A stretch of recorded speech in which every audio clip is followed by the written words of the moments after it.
ठेले पे ससुराल। ये कहानी शुरू होती है पानीपत नाम के एक शहर से, जहां पारुल अपने परिवार के साथ रहती थी। पारुल का परिवार एक भरा पूरा परिवार था। ससुराल में सास, ससुर, ननद, देवर, पति, बच्चे सब थे। सभी के लिए ये फैमिली एक हैप्पी फैमिली थी। पर बस सामने सामने पूरा परिवार खाने की टेबल पर बैठा हुआ था। ये क्या है पापा जी, आप तो कुछ ले ही नहीं रहे। अरे कितना खिलाएगी बहू, पेट बाहर आ गया मेरा। इतनी सेवा भी मत कर।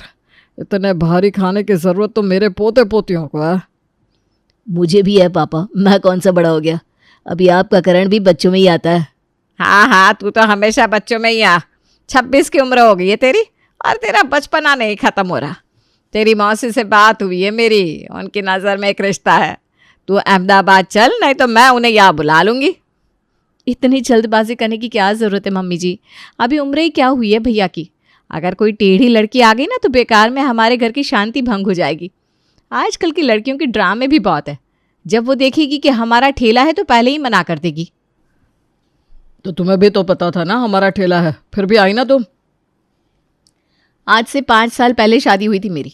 इन 5 सालों में लड़कियों की सोच बहुत बदल गई है। खैर, मेरा काम था बोलना। भाभी बिल्कुल ठीक कह रही मम्मी। ये जो ठेले वालों का टैग हमारे परिवार पर लगा हुआ है ना, उसके बाद लड़की मिलना बहुत मुश्किल है। इस तरह पारुल सभी के दिमाग को घुमा देती है। रात के वक्त कमरे में पारुल मोहित से कहती है, तुम भी तो आई थी इस घर में। हाँ भाई, आ गई थी मैं, हो गई मेरी गलती। अब तुम क्या चाहते हो कि दूसरी बहू भी आ जाए और जो थोड़ी बहुत इनकम है वो भी डिवाइड हो जाए? अरे क्यों तुम्हें एक और दावेदार खड़ा करना है मोहित? कभी तो दिमाग लगाया करो। अरे पारुल, मेरे कहने का मतलब वो नहीं था। अब करण की शादी की उम्र हो रही है। तो क्या तुमने पैदा किया है उसे? हो रही उम्र तो होने दो। रोज एक ही बहस। अरे तुम अपने ठेले पर फोकस करो ना। जितने पैसे साइड से उठा सकते हो उठाओ। बच्चों की पढ़ाई में क्या पैसे नहीं लगते? बेटी बड़ी हो रही है तुम्हारी, उसकी शादी में कोई पैसे की मदद करेगा? नहीं ना, तुम अपने पैसे बनाने में लगे रहो। और ये थी ठेले वालों की कहानी, जहां खाने के टेबल पर तो पूरा परिवार साथ दिखता था, पर कमरे में जाते ही सच्चाई सामने आ जाती थी। इसी तरह जब भी करण की शादी की बात चलती, पारुल कोई ना कोई दिमाग लगाकर रिश्ता कटवा देती। पर ऐसा कब तक चलता? इस बार श्यामा ने सोच लिया था कि वो करण की शादी करवा कर रहेगी और अपनी बहन के बताए रिश्ते को देखने वो बिना किसी को बताए अकेले ही अहमदाबाद पहुंच जाती है। नमस्ते आंटी जी। अरे वाह बेटा, तुम तो बड़ी प्यारी हो। क्या पढ़ाई की है तुमने? होटल मैनेजमेंट का कोर्स किया है आंटी जी मैंने। और मैं ऐसे ही परिवार में जाना चाहती थी जिनका ऐसा ही कोई काम हो जहाँ मेरी पढ़ाई काम आ सके। हाँ बेटा, रेस्टोरेंट तो है हमारा, पर हमारा ठेला भी है। वैसे तो सब कुछ मेरी बहन ने तुम्हारे परिवार को बता ही दिया होगा, पर वो बहन है ना, 4 की 6 बताएगी। पर मैं कोई छुपन छुपाई नहीं करना चाहती। मेरी बड़ी बहू के वक्त भी मैंने सब कुछ साफ साफ उसके परिवार वालों को बता दिया था, क्योंकि आधी बात बताकर अगर लड़की लाई जाए तो बाद में उसका गुस्सा मुझ पर ही तो निकलेगा। सच्चाई ये है कि आज से 15 साल पहले मेरे हस्बैंड ने ठेले का काम शुरू किया था। वो ठेला भगवान की कृपा से इतना चला कि हमने 2 फ्लैट बना लिए, एक रेस्टोरेंट खोल लिया। पर फिर भी ठेले में जो ग्राहक आते थे उनकी संख्या कम नहीं हुई, तो बेकार में क्यों एक रोज़गार बंद करना। हमारा ठेला पूरे शहर में फेमस है, श्यामा रसोई नाम से, स्विगी पर भी है। पर शायद तुम्हें हमारा ठेला होने से तकलीफ हो सकती है बेटा, इसलिए मैंने जो सच्चाई है वो सामने रख दी। श्यामा ठेला, मैंने बहुत नाम सुना था इस ठेले का। एक बार जब मैं दिल्ली आई थी तो राज कचौरी खाई थी मैंने, वहाँ मज़ा आ गया था। मुझे कोई प्रॉब्लम नहीं है आंटी जी, काम तो काम होता है। आजकल यंग जनरेशन के बच्चे स्टार्टअप के नाम पर चाय, कॉफ़ी, मैगी बेच रहे हैं। फिर आपका तो ये धंधा जमाया है। चांदनी चौक में भी ऐसी कई दुकानें हैं जो एक गली से भी पतली है, पर उनके बच्चे BMW में घूम रहे हैं। ये हुई ना बात बेटा। पता नहीं तेरा नाम सुनते ही मुझे ऐसा क्यों लगा था कि तू ही मेरे करण के लिए सही रहेगी, इसीलिए उसके मना करने के बाद भी मैं यहाँ आ गई। मैंने तो बेटा तुझे अपनी बेटी मान लिया है, पर आगे का काम तुझे करना होगा। हाँ, वो क्या कहते हैं, फेसबुक देख, मैं करण की ID पेपर में लिख कर लाई हूँ। तू ना उसे रिक्वेस्ट भेज दे और बातचीत करने लग।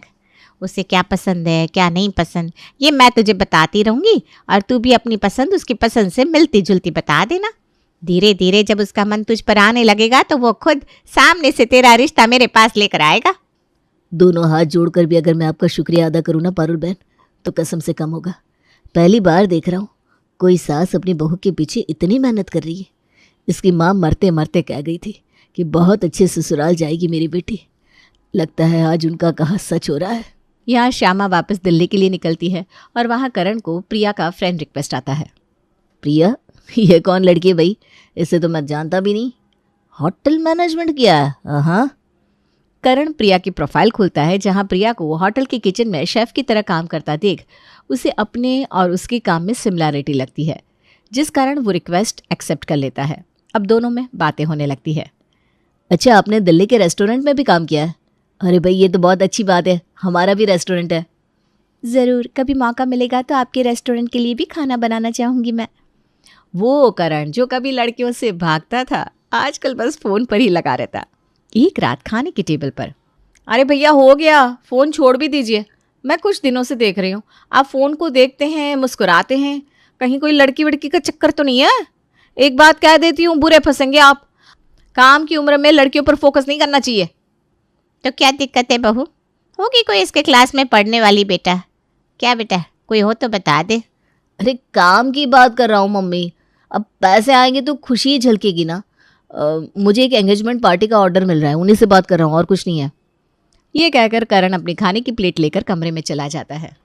पागल समझता ये करण मुझे, लगता है कोई लड़की का चक्कर है। अब गले से पैसे निकाल कर उसे भरेगा, और पता चला किसी दिन उस लड़की को उठा कर लिया है। हे भगवान, अभी से ही बैकअप स्ट्रॉन्ग करना पड़ेगा। पारुल क्या ही बैकअप स्ट्रॉन्ग करती। 2 हफ्ते बाद ही करण अपने घर वालों के सामने प्रिया की बात रख देता है। श्यामा बिना देरी किए दोनों की शादी फाइनल करवा देती है। पर शादी की एक दिन पहले भी पारुल अपना दाव चलना नहीं भूलती और चुपके से अपनी होने वाली देवरानी को कॉल करके कहती है, मैं भी किसी के घर की बेटी हूँ प्रिया। मैं नहीं चाहती कि तुम्हारे साथ वो हो जो इस घर में मेरे साथ हुआ। सिर्फ एक ठेला ही है इन लोगों के पास, ना रेस्टोरेंट ना फ्लैट। ये तो झूठ है जो कहानी हर बार सबको सुनाई जाती है, तुम्हें भी सुना दी गई इस रिश्ते के लिए। मना कर दो, इसी में तुम्हारी भलाई होगी। किसी लड़की की कल ही शादी हो और आज ही उसे ये बात पता चले तो उस पर क्या बीते।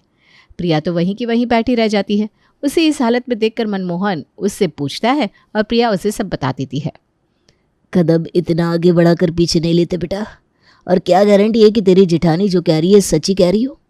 जिठानियाँ कभी देवरानियों की नहीं हुई। मुझे तो ये लोग गलत नहीं लगते।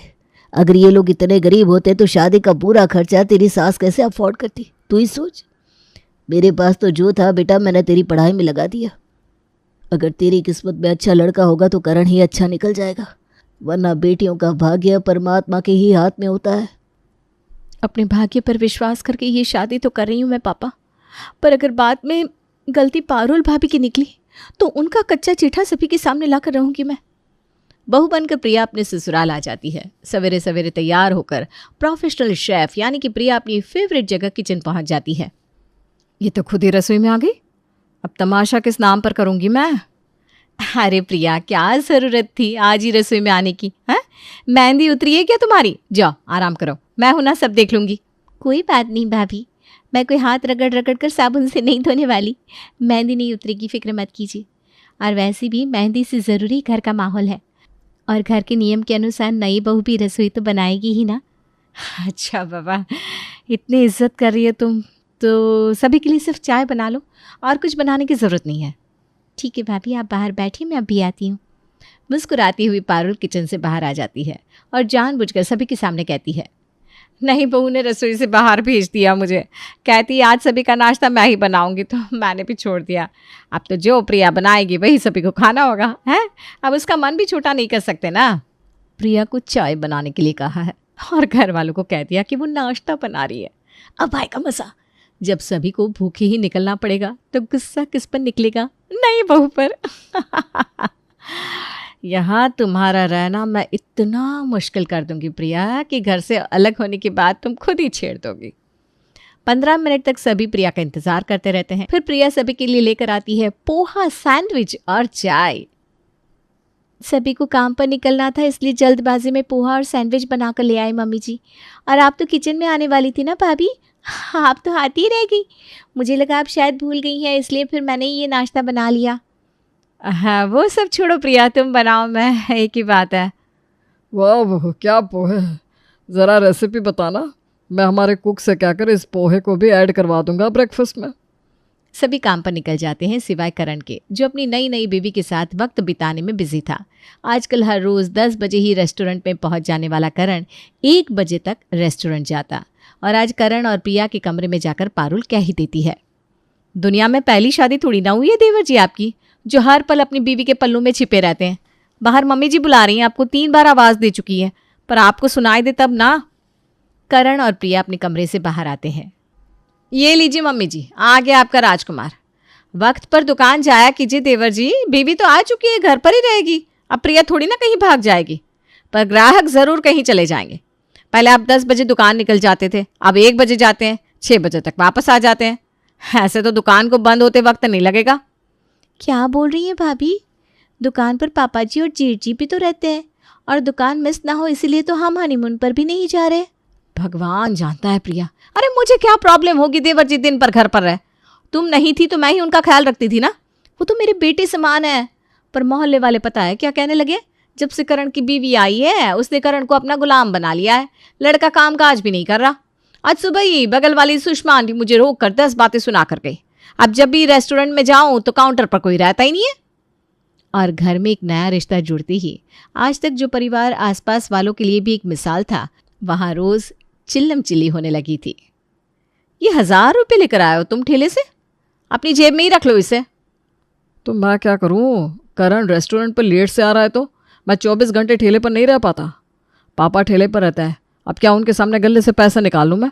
पहले तो करण को रेस्टोरेंट में बिठाकर खुद ठेले के गले से पैसे निकाल लेता था, अब नहीं कर सकता ना यार। और मुझे ये ठीक भी नहीं लगता। किसी दिन पापा जी की नज़र में ये बात आ गई तो बेकार में मेरी बनी बनाई इज्जत पानी में मिल जाएगी। इज्जत से पैसे नहीं आते, ये जान लीजिए आप। घर इतनी अच्छी तरह मैं संभाल रही थी क्योंकि मुझे लगा था सब कुछ घूम फिर कर मेरे बेटे को ही मिलेगा, पर यहाँ तो करण की शादी हो गई और सब बर्बाद हो गया। आपसे तो मुझे कोई उम्मीद है नहीं, अब आप छोड़ दीजिए, मैं देख लूंगी क्या करना है। अगली सुबह नाश्ते की टेबल पर वो होता है जो किसी ने नहीं सोचा था। आज नाश्ते में खाना पारुल ने नहीं बनाया था, खाना आया था ठेले से। ये तो हमारे ठेले का खाना है बहू। हाँ पापा जी, मैंने खाना ठेले से मंगवाया है क्योंकि मुझे ठेले के लिए निकलना है। करण और प्रिया को एक दूसरे से फुर्सत नहीं मिल रही। अगर ऐसे में नाश्ते का काम उस पर छोड़कर चली जाती तो उसे लगता नई बहू पर 3 वक्त के लिए खाने का काम डाल दिया। इसलिए मैंने ठेले से ही खाना मंगवा लिया। जाकर ठेले पर खड़ी रहूंगी मैं, क्या हो जाएगा, लोग बातें बनाएंगे बस ना, पर काम तो संभल जाएगा। ये क्या बोल रही है बहू, पता नहीं क्या हो गया है सबको, कहाँ चली गई मेरे घर की शांति।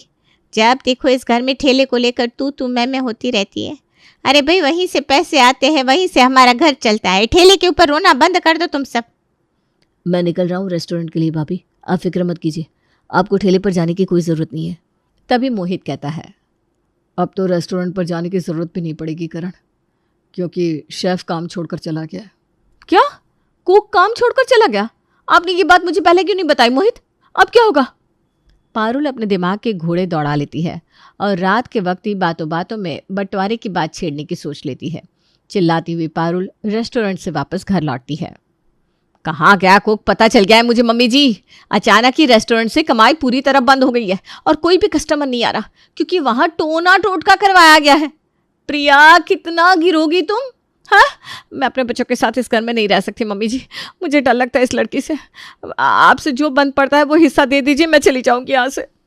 आप झूठ कह रही हैं भाभी, अगर आपने इतनी हद पार कर दी है तो मैं बताती हूँ मम्मी जी कि शादी के पहले भाभी ने मुझे फ़ोन करके कहा था कि इस घर में शादी करके मत आओ। मैं अब समझ गई हूँ कि ये सब आपकी ही चाल है क्योंकि आप बंटवारा चाहती हैं। दोनों बहू में बात इतनी बढ़ जाती है कि आसपास के लोग दरवाजे पर आकर जमा हो जाते हैं। अब हर रोज वही कलेश, वही ड्रामा। आखिर में परेशान होकर मोहन कहता है, किसे क्या चाहिए बताओ? रेस्टोरेंट खड़ा मेरे पति ने किया था तो रेस्टोरेंट मुझे मिलना चाहिए पापा जी। भले उसमें कुक नहीं है, नुकसान तो मेरा ही हो रहा है, पर मैं रेस्टोरेंट ही रखूंगी। ठीक है, ठेले को मैं संभालूंगी, मुझे कोई शर्म नहीं है। पापा जी, इस घर में मुझे रोज इस लड़की का चेहरा दिखता रहेगा। इसने हमारे बिजनेस में काला जादू किया है, मुझसे अब और बर्दाश्त नहीं होगा, इसलिए मैं हमारे फ्लैट में शिफ्ट होना चाहती हूँ। अपना रेस्टोरेंट और फ्लैट लेकर पारुल अपने पति और बच्चों के साथ शिफ्ट हो जाती है। यहाँ तक कि पारुल ठेले से कुक को भी फ़ोन करके अपने रेस्टोरेंट में बुला लेती है। बिना माँ के बचपन गुजारा है मैंने, इतनी जल्दी हार नहीं मानूंगी।